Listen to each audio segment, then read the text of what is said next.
Most of the petitions highlight extreme discriminatory and marginalizing tendencies towards ethnic minorities, especially the provision of essential services like healthcare, education, infrastructure, agricultural financing, among other services.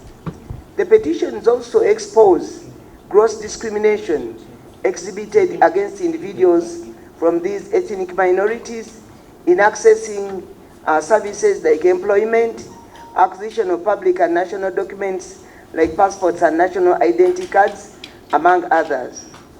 The lack of a voice or platform to vent out pressing issues has been identified as one of the major causes of this kind of attitude towards ethnic minorities. The media has therefore been identified as a key stakeholder in ensuring that the challenges affecting ethnic minorities can be dealt with because of the role it plays in society. Maybe I would like to emphasize that when we are asking the media to do this role, it should not always predict the negative side of this issue, but you should also say some things which are positive and progressively developmental.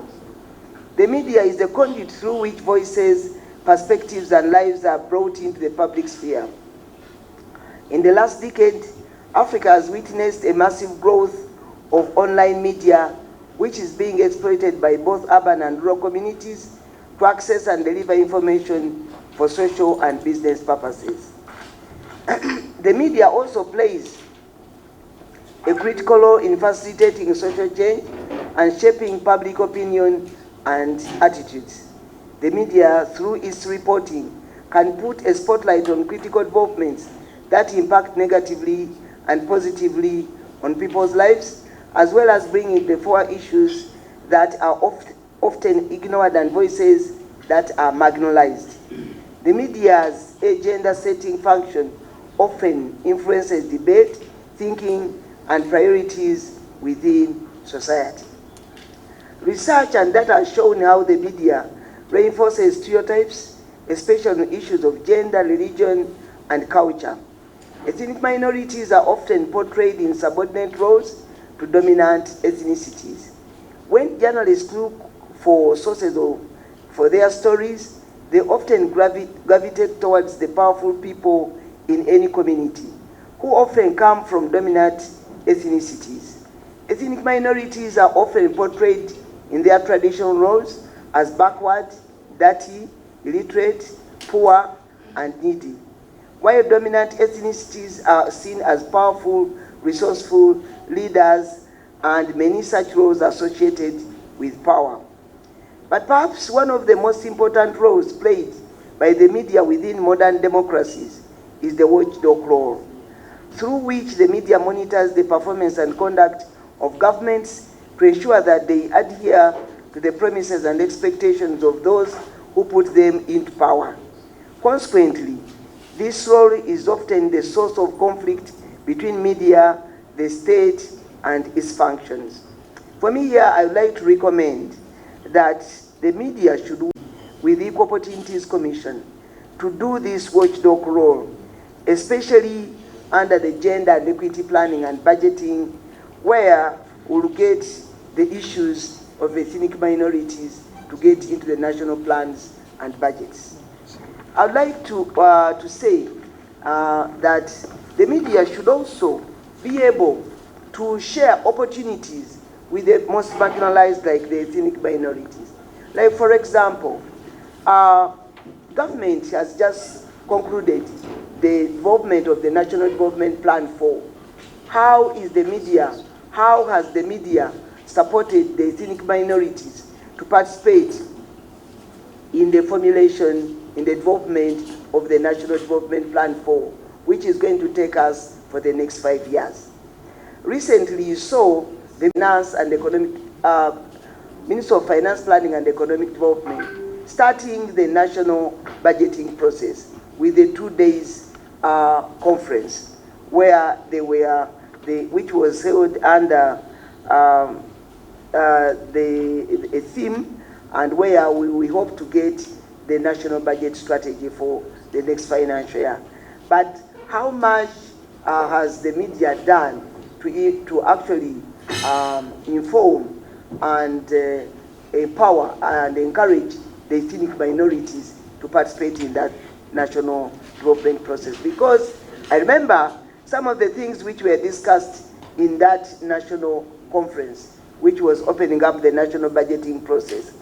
Government is committed, for example, to put a lot of resources on education and skills development, on healthy infrastructure, to support the wealth creation programs, which are actually led by His Excellency the President, the PDM, the GROW projects, the grants for disabled people, the grants for young people, etc. And actually, the workshop was encouraging everybody to participate and benefit from the economic growth which we are actually destined to actually realize. They emphasized the need for everyone to be productive.